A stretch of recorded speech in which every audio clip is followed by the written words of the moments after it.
Buenos días, estudiantes. El día de hoy, en el área de religión, vamos a comenzar siempre con los temas importantes, esta vez de las parábolas. Pero antes de nuestro tema, como siempre, vamos a darle gracias al Señor por darnos un día más de vida, ¿verdad?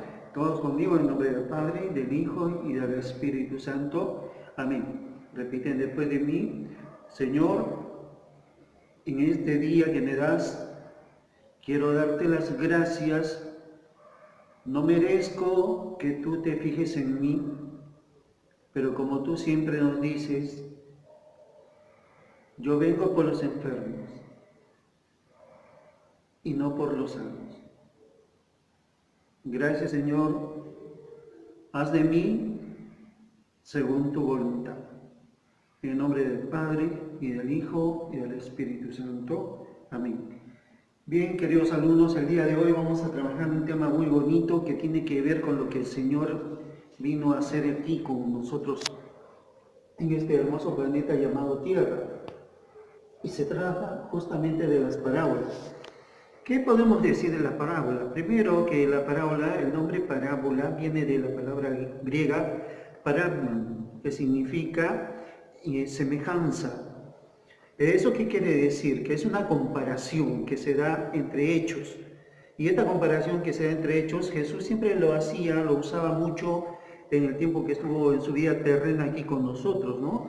Él usaba mucho esto de las parábolas porque tenía varios propósitos que ahora los vamos a conocer. Primero vamos a conocer el por qué significan las parábolas, ¿no? Y como nos dice aquí, son breves narraciones dichas por Jesús que contienen una enseñanza moral y religiosa. Al hablar de religiosa, bueno, se entiende porque Dios, al poner a Jesús aquí con nosotros, a cumplir su misión, pues fundó una iglesia, ¿no? Desde ese sentido ya lo tomamos como algo religioso. Y todo aquello, el mensaje en relación a Jesús, tiene que ver con lo religioso. ¿Y qué hace entonces la moral allí? ¿Por qué nos dice moral? Porque la moral por sí sola, pues no tiene nada que ver con la religión, no tiene nada que ver con la creencia en un Dios. Pero la moral, ¿qué nos presenta a nosotros? Cuando la hemos estudiado, al decir moral, estamos hablando de todos aquellos valores que el hombre debe manejar. ¿Para qué? Para ser una persona de provecho, una persona distinta, una persona que vive en paz y todo esto, ¿no? Los valores de la moral, como ustedes saben, pues educación, respeto, la bondad, la honradez, etcétera, etcétera. Entonces, esos valores, lo único, el objetivo claro que tienen es de formar personas correctas, ¿no? Y lo mismo pasa con la parte religiosa.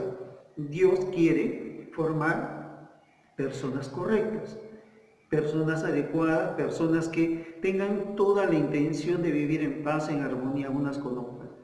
Ahora, entonces debemos de tener en cuenta algo que es importante. Las parábolas traen a nosotros una finalidad. Jesús las decía tomando en cuenta que tiene él finalidades para cada cosa que nos presentaba, ya sean sus milagros, sus hechos, su misma pasión y su misma resurrección. Todo tiene una finalidad. Vamos a ver la primera, nos dice enseñar cómo debe ser una persona, ¿no? Aquí estamos hablando otra vez de la parte de cómo que Jesús quiere, a través de sus palabras hacia nosotros, cómo quiere darnos la oportunidad de que nosotros conozcamos a Dios. Y a través de ese conocimiento podamos nosotros interiorizar la vida y ejemplo de Jesús. ¿Para qué? Para ser las personas que podamos ser dignas de ingresar al reino de Dios, de aspirar al reino de Dios. Después nos dice, Jesús usó las parábolas como una arma dialéctica. Al decir arma dialéctica, estamos hablando, dialéctica quiere decir que utilizó la palabra, sus mensajes, ¿para qué? Para combatir algunas cosas que estaban mal enseñadas en el tiempo en que Jesús estaba presente aquí en nuestro planeta. Y estoy hablándole justamente de aquellos grandes conocedores de la Sagrada Escritura, como eran los fariseos, los escribas, quienes hacían mala interpretación de la palabra, ¿no? Ellos cuando leían la palabra, la interpretación que ellos hacían, pues muchas veces era equivocada, y esto, en vez de favorecer la relación del pueblo con Dios, la perjudicaba, ¿no? Tal es así que Jesús tuvo muchos enfrentamientos con ellos, Y miren, ¿qué es más? Que cuando Jesús iba pueblo por pueblo predicando, sanando, llevando el mensaje, estos fariseos, muchos de ellos sacerdotes, ¿no? Ellos enviaban unas personas, unos sacerdotes menores, unos tipo espías, así para que lo sigan a Jesús, y en ese seguir a Jesús anoten todo lo que él hacía, para ver en qué cosa podían ellos agarrarse para acusarlo y condenarlo, ¿no? Cosa que hicieron después. Pero el asunto es que cuando ellos regresaban de haber visto a Jesús a informar a sus jefes, los fariseos, los sacerdotes fariseos, ¿qué pasaba? Que lo que más repetían ellos era lo siguiente, siempre decían, cuando lo preguntaban, decían, nunca habíamos visto ni habíamos escuchado a alguien hablar así. Porque para ellos el mensaje que traía Jesús, esas palabras los perturbaban, los sacaban de sus establecidas normas que tenían ellos, ya casi claras y precisas, las que habían estudiado, y como que provocaban en ellos esa confusión de decir, ¿estaremos haciendo bien lo que estamos haciendo? Entonces, miren, ¿cuál era esas armas dialécticas que el Señor usaba con tanta fuerza en medio de las parábolas? Después dice que Jesús usa parábolas para que solo entiendan los de corazón puro.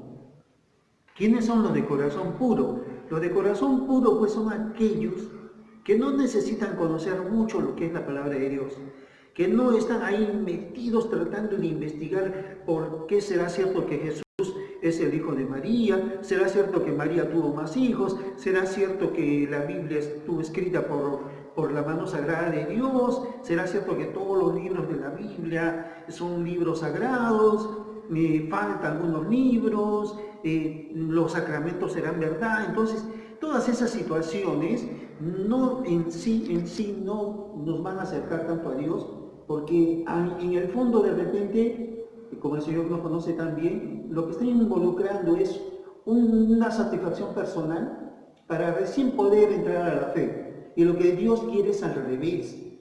Quiere que entres a la fe, sin tomar en cuenta ni cuestionar nada aquello de lo que de repente puede estar bien o puede estar un poco equivocado, necesites tú cuestionar. Lo que tú necesitas para Jesús, para Dios, es lo importante, tener la fe. ¿Y cómo tienes que tener la fe? Como la tienen los niños. Porque siempre, si ustedes se acuerdan, hay una parte, una cita bíblica donde dice Jesús, dejar que los niños vengan a mí, porque los que son como ellos entrarán al reino de los cielos. ¿Por qué? Porque los niños no cuestionan, los niños no hacen diferencia, no discriminan, los niños perdonan, los niños olvidan. Eso es lo que quiere el Señor en cada uno de nosotros. Y bueno, parábolas conocidas, son muchas en la Biblia, hay muchas parábolas. Entre las más conocidas he escogido dos por diferentes motivos. Por ejemplo, el hijo pródigo. El hijo pródigo nos representa la imagen del ser humano en la tierra. Ese hijo que somos cada uno de nosotros, tú, yo, que muchas veces en esta vida cometemos muchos errores. Nos equivocamos mucho, escogemos otros caminos que no son los caminos de Dios, que nos ha señalado en la vida, pero nos da la oportunidad que cuando nosotros nos arrepintamos y volvamos a Él nos va a recibir con los brazos abiertos, va a ser fiesta, nos va a poner los mejores trajes. Esos trajes no se refieren a ropas físicas, se refieren a los mejores trajes, se refiere que te va a llenar de gloria, te va a llenar de gracia, te va a llenar de salvación, de perdón. Y va a ser fiesta porque uno de sus hijos, que eres tú, que soy yo, ha vuelto al pueblo de Dios. Y la otra es el buen samaritano, lo que el Señor siempre nos pide, hace el bien sin mirar a quién. El mandamiento dice, ama a Dios sobre todas las cosas, y después dice, al prójimo como a ti mismo. En la parábola del buen samaritano, justamente se demuestra el amor al prójimo. ¿El prójimo quién es? El prójimo es cualquier persona que se cruce en tu camino. No necesariamente tiene que ser un familiar. Cualquier persona que se cruce en tu camino, ese es tu prójimo. Y el Señor te dice, atiéndelo, porque si tú lo atiendes a Él, es como que me estuvieras atendiendo a mí. Y si hacemos eso, el Señor nos va a recompensar mucho más de lo que hemos dado. Bien chicos, este tema muy bonito, muy reflexivo, siempre tener presente, ante todo, nunca olvidar a Dios, Dios por encima de todo, después los demás. Nos vemos en la próxima clase.